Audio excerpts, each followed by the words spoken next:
Marami po nagtatanong sa akin, nangangalay daw ang paa nila, ang binti, likod, kamay. Delikado ba? Baka ma-paralyze ba? May nerve ba naiipit? So marami pong dahilan. Pag-usapan natin na namamanhid, masakit, ngalay na paa, binti. Ganito po.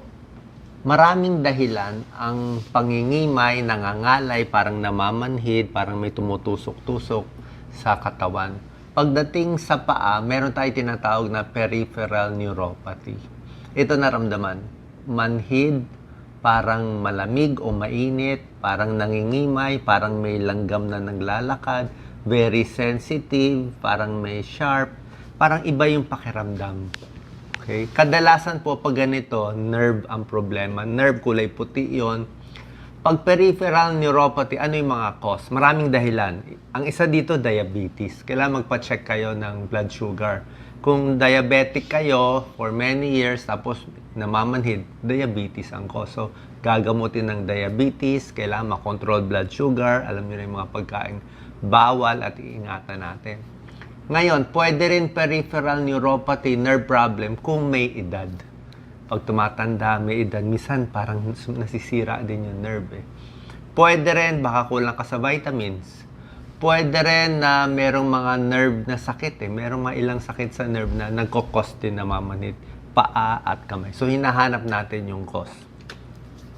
Ang pwede nyo gawin, ito po, pwede i-massage. Yan, may tulong yan. Bukod sa pag-inom ng vitamins, pwede rin. Tapos, i-control yung diabetes. Pwede ibabad sa mainit na tubig. May tulong din. Massage, warm compress. Huwag lang masusugatan. Pag diabetic nerve pain, katulad ng pinakita ko, pwedeng masahe, warm bath, exercise. Malaking bagay yung pagka-exercise. Tuloy pa rin paglalakad para gumanda yung circulation. Para kahit paano mabuhay-buhay ulit.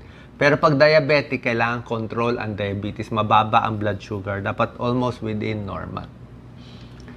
Isa pang dahilan ito, ng pamamanhid ng paa, pwede rin ito, poor circulation. Ibig sabihin, iba naman to, artery at vein. Yung daloy ng dugo, pwede rin. Palagay natin, matagal ka nakaupo. O baka yung artery mismo may sira, pwede rin yon. Isa pang dahilan, pwede yung nerve naiipit lang. Hindi talaga may sira katulad ng diabetic, may edad. Mukhang nasisira na yung nerve. Pero ito, pwedeng naipit lang. Ito yung mga dahilan ng pamamanhid sa mas bata. Diabetes, pati may edad, iba naman yung pang matanda. Kung mas bata ito, tingnan nyo. Pakita mo, Doc Lisa, focus natin. Pwede maipit yung nerve dito sa may likod. Baka na-slip disc ka, nagbuhat ka ng mabigat yan, naipit sa likod. Pwede rin dito sa may balakang naipit, sciatica.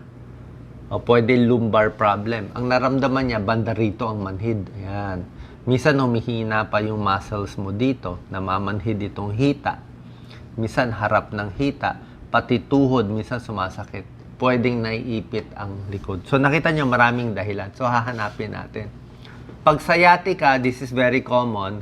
Merong isang sciatic nerve, pwede siya naiipit Pag naipit dito sa daanan, manhid yan lahat.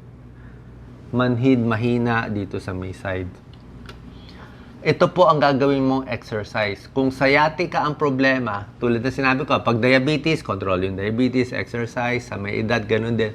Pero pag sciatica naman ko, sa likod yung ugat sa likod na ipit, ganito po. Focus natin, Doc Lisa. Maximize mo focus. So ito, knee to chest. Sundan nyo to. Pwede rin to tinataas yung paa, dahan-dahan lang. Ito, gawin nyo mga 10 seconds. Ito, 10 seconds. Ito rin, knee to chest, isang paa. Partial sit-up, parang crunch siya. May tulong din. Ito, QL stretch, para ma-stretch yung tagiliran. Dahan-dahan lang. Tapos kabilaan, 10 seconds. Ito, kaya naman to kung mas bata ka. Okay rin to, pampalakas ng mga muscles. So, ito lang talaga ang simpleng exercise na pwede nyo sundin, tingnan nyo lang, para sa sciatica. Stretch lang yan. Mga 10 seconds, 3 times a day, ginagawa ko rin to. Ngayon, bukod sa sciatica, yung nerve na may problema, meron din tinatawag na piriformis syndrome. Ibig sabihin, may isang piriformis muscle, pag tumigas to, itong matigas na muscle ang umiipit sa nerve. So actually, mas maganda tong sakit na to kasi hindi talaga sa likod ng problema. Yung muscle lang tumigas eh. So pag muscle tumigas, bakit titigas to? Yan, kakaupo na matagal. Kakaupo sa kotse ng matagal. Yan, naiipit to, tumitigas. So merong masahe. Minamasahe itong balakang piriformis muscle. Dapat marunong magmasahe. Ganon din yung pag-stretch. Tulad na sinabi ko, knee to chest. Yan. Pwede rin itong planking para tumigas yung likod. Mas gumanda yung muscle sa likod. So, ganito po yung mga exercise na gagawin. One knee to chest. Hindi po bawal kahit may edad, walang problema. Yan, one knee, tapos kabilang knee, 10 seconds. Meron din piriformis stretch. De 4 muna, tapos hila. O, tingnan nyo maigi to masarap ang pakiramdam nito. De 4, tapos lagay yung dalawang paa dito at ihila. Yan. Kaliwa muna, mamaya, kanan naman. Kung ang namamanhid naman sa iyo, kamay, diba? Halos pareho rin naman eh. Kamay, ganun din. Massage sa kamay, warm compress. Kamay kasi pwedeng carpal tunnel eh, kakasulat. So, exercise, tamang pagkain, mataas sa vitamin B. Vitamin B ang kailangan natin, gulay, green leafy vegetables, para mas gumaling ang ugat, ang nerves natin. Kung ang masakit naman po sa inyo, leeg, pwede rin maipit yung mga nerves natin sa ugat. Nerves natin sa leg, pwede rin maipit yan. Pwede rin yung muscle tumitigas. So, minamassage dito. Pagka-massage, ito yung mga stretch sa leeg. Doc Lisa, pakita natin. Yan, binibend yung ulo, dahan-dahan. Ito, ini-stretch to. Try nyo to. Ginagawa ko rin to. Pakita na lang natin, Doc Lisa.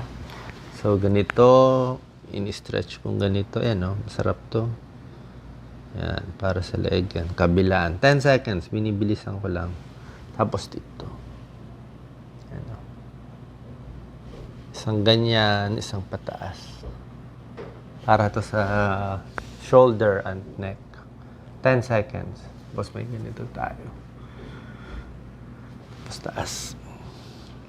Pag tumatanda, sumisikip eh. Ano? Sumisikip talaga. Tapos sa neck, ang gagawin natin sa neck, hahawak yung kamay mo sa isang silya.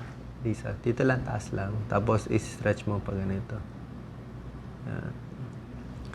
Kung hindi kasi ako hawak, huhulog lang ako dito. Ayan. 10 seconds, tapos ibababa yung ulo. Tingin dito po ba?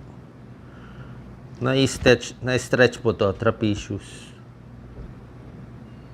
Tapos kabilaan mong gagawin. Dahan-dahan yan. Tigas. Tigas, tigas. Tapos shoulder shrug. Shoulder shrug. So yan po yung mga exercise na makakatulong, pampaluwag ng likod, leeg, paa.